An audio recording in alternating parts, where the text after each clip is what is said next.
Double win sana sa Marikina pero may sabit.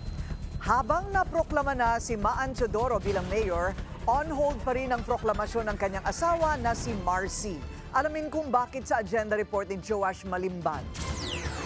Sa pinakahuling partial and unofficial result ng elections 2025, panalo ang mag-asawang Teodoro sa lungsod ng Marikina. Tinalo ni Maan Teodoro si Congresswoman Stella Kimbo sa pagka-mayor. Ang kanyang asawang si suspended Mayor Marcy Teodoro naman, wagi sa pagka-congressman laban kay Senator Coco Pimentel.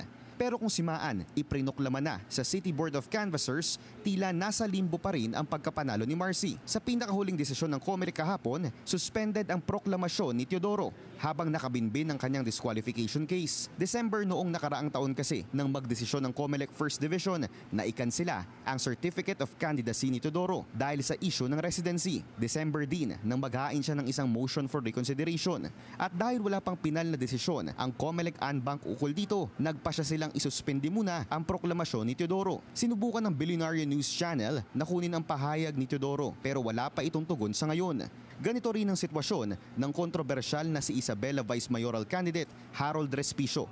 Kasalukuyan kasing may nakahain na disqualification case sa kanya dahil sa umano'y pagpapakalat ng peking impormasyon tungkol sa halalan. Isang araw bago ang elections 2025, isang show cause order ang muling inihain ng COMELEC laban kay Respicio dahil sa kanyang viral Facebook post. Nakalaunan, dinilit din ng Meta batay sa request ng poll body. Kwinesyon kasi ni Respicio ang updated software version ng mga automated counting machine na iba sa audited version sa kanilang reports. Kung ano-anong mga sagot ang sinasabi nila na obvious na totally incompetent sila sa technicalities ng programming at deployment ng software. Sir, i-open source nyo na lang yung source code ng version 3.5. Kami na bahala mag-hash at kami na rin bahala titingin kung malinis yun o hindi. Yan lang ang tanging paraan para makumpiyansa ang aming loob.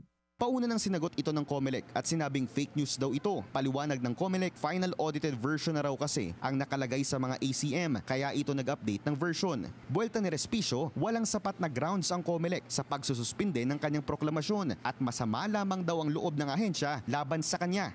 Ngayon, ang naging problema, merong isang ahensya ng gobyerno na napakalayo na nasa Maynila na wala namang democratic mandate na gustong i-overrule ang democratic mandate ng mga taga-Reyna Mercedes. Yun ba ang gusto nila? Hindi. Hindi naman ang COMELEC ang pamumunuan ni Atty. Harold Respicio. Ang pamumunuan ko ay yung mga kababayan ko dito sa Reyna Mercedes. Sila ang namili kung sino ang maging leader nila. Pabayaan natin silang mag-enjoy na pamunuan sila ng taong napili nila. Kabilang sina Teodoro at Respicio sa 19 na kandidatong suspendido ang proklamasyon sakaling sila ay manalo. Posible pa raw madagdagan ng listahan dahil marami pang disqualification cases ang nakabinbin sa COMELEC na plano nilang resolbahin bago ang opisyal na pag-upo ng mga nanalo sa eleksyon sa June 30. Para sa agenda, Joash Malimban, Billionaire News Channel.